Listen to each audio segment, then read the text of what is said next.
Chapter 12. Mistaken Identity. As Nancy and her chums stopped before Amanda Kreutz on the street, the Amish girl looked at them blankly. She gave no sign of recognition. Ignoring this, Bess said to her sweetly, "Why did you run away from home again?" "I think you must have me mixed up with someone else," the girl replied. She started to walk on. Nancy took her arm. "Surely you remember us. The girls who met you on the road when you were walking home from Lancaster." Suddenly, the Amish girl smiled. "I guess you have mistaken me for my cousin, Manda Kreutz." The three girls were stunned. Now that they took a closer look at the stranger before them, they knew she was not Manda. This young woman was slightly shorter and plumper. But otherwise, the cousins looked enough alike to be identical twins. "Well, I surely thought you were Manda," Nancy said, smiling, and introduced herself and her friends. "We met your cousin the other day and have been trying ever since to find her." "I'll tell you where she lives," the Amish girl said. "By the way, my name is Melinda Kreutz." George spoke up. "We know where Amanda's family lives, but she is not living at home. Didn't you know this, Melinda?" "No," the Amish girl replied. Then, looking at the others searchingly, she said, "Is something the matter?" Bess answered quickly. "You mean you don't know Manda has run away from home?" "Sel is afschrikkelijk." Then Melinda added quickly, "I beg your pardon. You do not understand our language. I mean, it is dreadful. I did not know about Manda, for I do not hear from my cousin often. Our ways are different. I am Church Amish." After hearing the story, she shook her head. "My uncle is too stern, but he loves his family. Soon, though, Manda would have married and gone away from home anyhow. She should not have run away." "You mean Manda has wedding plans?" Bess asked. "No, there was no young man I've heard of, but all Amish girls marry young," Melinda explained. Melinda was glad that Manda's father had decided to forgive her and take her back. She hoped that Nancy and her friends would soon find her cousin. "Can you give us any hint as to where she may be?" the young detective asked.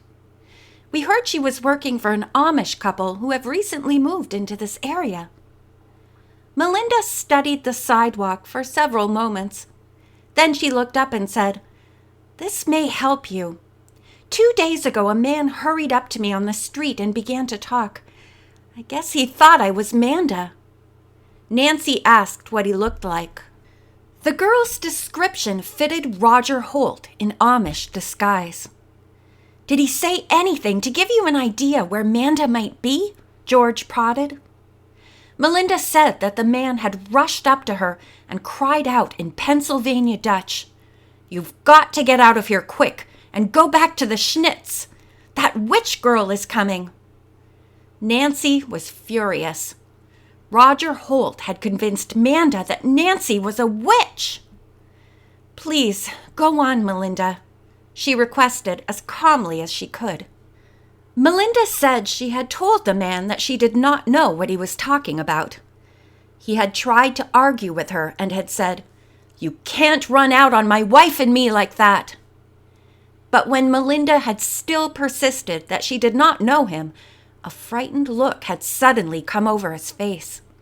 He had mumbled something about thinking she was someone else and had rushed off.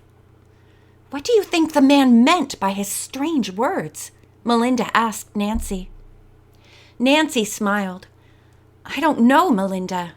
You should know better than I. What is a Schnitz?" Melinda said it was a word with variations of meaning, but that it had to do with apples. In recipes such as Schnitz und Gnep, it meant dried apples and dumplings. A schnitzing was an apple paring and drying party. "Well, how would you interpret what the man said to you about going back to the Schnitz?" George asked Melinda. The Amish girl thought it might mean a schnitzing. What I would like to know is who the witch girl is. I can't tell you, Nancy replied quickly. Then the three girls said goodbye and hurried off. Well, we picked up a good clue, even though we didn't find Manda, Bess remarked. A very good clue, Nancy agreed. Now we must locate someone who knows where the schnitz is. She asked a policeman, but he could not help her. The girls returned to the market and walked among the stalls until they came to Mrs. Glick's stand. To their amazement, she had sold nearly everything she had brought from the farm. A couple more pie sales, and I shall be able to return home, she said, smiling. That's fine, Nancy praised her. Then she told about the mistaken identity between Manda and Melinda Kreutz. Do you know where the schnitz is? She asked. Mrs. Glick had never heard of it. We ask Papa when we get home, she said. I'll be ready to leave in about half an hour. Nancy turned to the other girls and suggested they walk around the town again and keep an eye open for Roger Holt. Evidently, he does come into town. I presume he relies on his disguise to keep him from being identified. The girls were about ready to rejoin Mrs. Glick when Bess suddenly spied a black horse and carriage in front of a bakery. Look! She cried. At the same moment, a slender Amish woman of middle age came from the shop and got into the carriage. Do you suppose that could be Mrs. Holt? Bess asked eagerly. There's one way to find out, Nancy replied, and dashed into the bakery to ask her identity. That was Mrs. Esch, the girl behind the counter told Nancy. Has she lived here a long time? Nancy inquired. Oh, yes, the clerk said. Returning to her friends, Nancy sighed and said, Another false clue. As the three walked back to the market, Bess again cried out, Look down the road! There's another black horse and Amish carriage. The girls rushed toward it. But just as they were almost near enough to see the driver, he started up. The man looked fleetingly in their direction, then slapped his horse, and it galloped off down the road. That was the same man who passed us the other day, George cried. He's Roger Holt. Come on, we must catch him. Nancy's first thought was to run to Mrs. Glick's car and give chase, but she did not have the ignition key. By the time she could get it, Holt would be out of sight. I'll report this to the policeman over there, she said, and hurried up to him. Nancy gave the officer the details of the mystery quickly. I have orders not to leave my beat, the officer said reluctantly. I'm sorry, miss. Why don't you go to police headquarters and report your suspicion to them? He gave her directions, and the three girls hurried off. But suddenly, Nancy stopped. Headquarters was still 5 blocks away, and by the time they reached it, Roger Holt would have pulled off the road and hidden somewhere. Let's not report anything, she suggested. Next time we see Holt, we'll have more to go on. I hate making a nuisance of ourselves to the police. Nancy, Bess, and George returned to Mrs. Glick, who was sorry to learn they had missed catching the thief. The group returned home, and Nancy at once asked Mr. Glick if he had ever heard of the schnitz.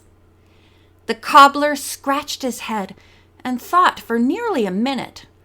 Then finally he said, At one time there was a farm somewhere around here that had an apple drying business. Maybe it was called the schnitz, although I never heard any name for it. Mr. Glick did not know its exact location, but would inquire of his neighbors. Nancy drove with him to several farms in the area. No one they asked had ever heard of the schnitz. At each place, Nancy also showed the drawing of the witch tree symbol. Since none of these people had ever seen it, she came to the conclusion it was a hex sign used only by Holt. He probably had designed it himself. Well, she told herself philosophically, if I ever do come across it on a barn or house, I'll certainly expect to find Holt there. During the evening, Mr. and Mrs. Glick entertained the girls with stories of their younger days. The 3 girls slept well and were up early the next morning to continue their sleuthing. It was a beautiful day, and they walked outside with Mr. Glick for some fresh air before breakfast. Suddenly, the farmer cried out, "Ach ja! Was geht a?" At the same instant, the girls saw what he was looking at. The witch tree symbol had been painted on the side of the barn. Underneath it was a picture of a witch riding a broom. No wonder the farmer had said, "What goes here?" The face of the witch bore a strong resemblance to that of Nancy Drew. End of chapter 12.